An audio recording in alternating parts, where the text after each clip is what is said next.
জিনিসপত্রের যা দাম বেড়েছে, গ্যাসের দাম বেড়েছে, চারিদিকে বাজারে আগুন ছোঁয়ার দাম, মানুষের একেবারে গলা টিপে ফেলা অবস্থা। মানে তারা কিভাবে সংসার চালাবে, কিভাবে পরিবার সামলাবে তাই নিয়ে চিন্তায়। আর অন্যদিকে শুভেন্দুবাবু আর এনসিপিআই এর যে মিটিং হয়েছিল রিসেন্টলি, সেখানে খাবারের মেনুতে কি ছিল জানেন? দেখুন। মেনুতে ছিল ভাত, ঘি, মুগের ডাল, আলু ভাজা, বেগুনি, শুক্তো, ইলিশ ভাপা, চিংড়ি মালাইকারি, চিকেন কারি, মাটন কষা, চাটনি, দই, পাঁপড়, 4 রকমের মিষ্টি।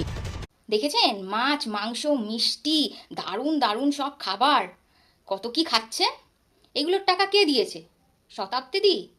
না না না, শতাব্দী দেয়নি। রচনাদিও দেয়নি।